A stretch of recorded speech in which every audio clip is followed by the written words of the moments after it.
Assalamualaikum warahmatullahi wabarakatuh. Hai guys, welcome back to my channel.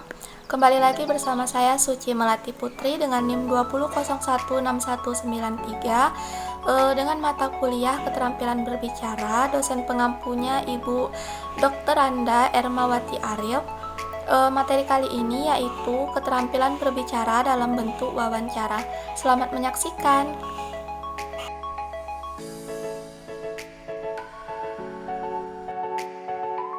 Keterampilan berbicara dalam bentuk wawancara.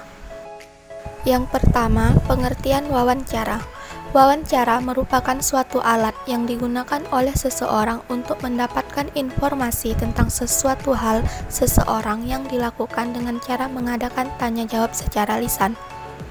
Dalam wawancara ada dua pihak yang masing-masing pihak mempunyai kedudukan yang berlainan, yang satu sebagai pengejar informasi dan yang lainnya sebagai pemberi informasi. Pengertian wawancara ada menurut para ahli. Yang pertama menurut Kunjaraningrat. Menurut Kunjaraningrat, wawancara merupakan metode yang digunakan untuk tugas tertentu, mencoba untuk memperoleh informasi dan secara lisan pembentukan responden untuk berkomunikasi secara langsung. Yang kedua, menurut Lexi J. Molong. Menurut Lexi, wawancara merupakan percakapan dengan tujuan tertentu yang mana percakapan tersebut dilakukan oleh dua pihak atau lebih, yaitu pewawancara dan diwawancarai. Yang ketiga, Danzig. Wawancara ialah kegiatan dipandu dan rekaman pembicaraan atau tatap muka percakapan di mana seseorang mendapat informasi dari orang lain. Yang kedua yaitu jenis wawancara. Ditinjau dari bentuknya, wawancara ada tiga, yakni interview, konferensi, dan tanya jawab.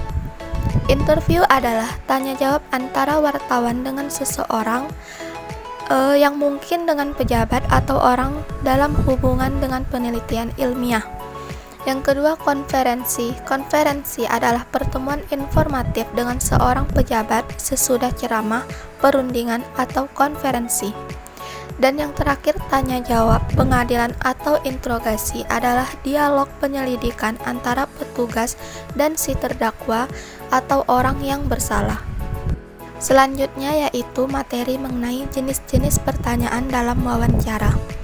Ada beberapa pertanyaan dalam wawancara. Yang pertama yakni pertanyaan pemanasan, yaitu pertanyaan yang mengawali sebuah wawancara, tentu saja setelah pewawancara membuka wawancara dan memperkenalkan diri, dengan tujuan untuk menciptakan suasana akrab atau kekeluargaan dan menyenangkan. Yang kedua, pertanyaan terarah.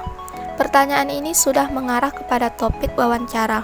Pertanyaan ini muncul apabila pertanyaan pemanasan dirasa sudah cukup mencapai sasaran. Yang ketiga, pertanyaan fakta rutin, yaitu pertanyaan yang biasa muncul dalam berbagai tanya jawab, misalnya pertanyaan yang menggunakan kata-kata tanya siapa, mengapa, apa, di mana, bagaimana, dan kapan. Yang terakhir, pertanyaan menggali. Pertanyaan ini bertujuan mengorek lebih banyak informasi dan yang diwawancarai menjelaskan lebih detail.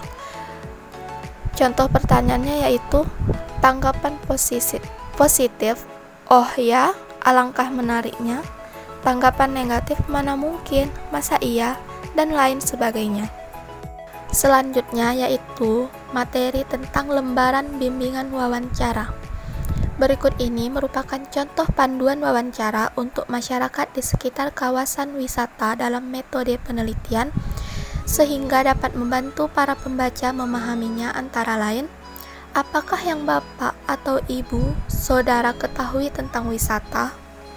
Bagaimana potensi di objek wisata ini? Atraksi wisata. Atraksi apa saja yang ada dalam wisata? Bagaimana keindahan panorama? Bagaimana kondisi kebersihan objek wisata? Ragam kegiatan apa saja yang dapat dilakukan? Bagaimana kondisi ketersediaan dan kemudahan memperoleh air serta berapa jarak sumber air? Adakah atraksi yang merupakan kearifan masyarakat setempat? Kemudian aktivitas wisata. Aktivitas apa saja yang dapat dilakukan wisata di objek wisata ini? kesenian, ritual budaya, konservasi dan edukasi tentang lingkungan, dan lain-lain. Dan yang terakhir, praktik wawancara. Dalam melakukan wawancara terdapat proses, yaitu yang pertama, awali proses wawancara dengan memperkenalkan identitas Anda. Tak kenal maka tak sayang. Nampaknya filosofi itu juga melekat betul pada dunia jurnalisme. Agar narasumber bisa terbuka dengan galian-galian informasi yang sedang ditanyakan oleh wawancara, maka pewawancara harus memperkenalkan dirinya terlebih dahulu. Yang kedua, posisikan pewawancara sejajar dengan target pewawancara. Kendati pewawancara dan narasumber terjadi gap sosial, di mana pewawancara lebih tinggi jabatannya dengan yang diwawancarai. Misalnya, saat sedang melakukan proses wawancara, wartawan atau pewawancara harus memposisikan sejajar. Yang ketiga, penulisan identitas narasumber harus cermat. Ketika pewawancara mewawancarai narasumber berkaitan dengan suatu hal yang sedang ingin diangkat menjadi sebuah produk jurnalistik, pewawancara harus cermat betul menuliskan identitas pewawancara, baik secara fonem maupun penulisan nama.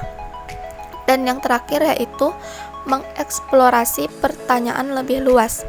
Pewawancara harus berani mengeksplorasi pertanyaan lebih luas lagi berkaitan dengan topik yang sedang digali kepada narasumber. Misalnya saja saat pewawancara menanyakan.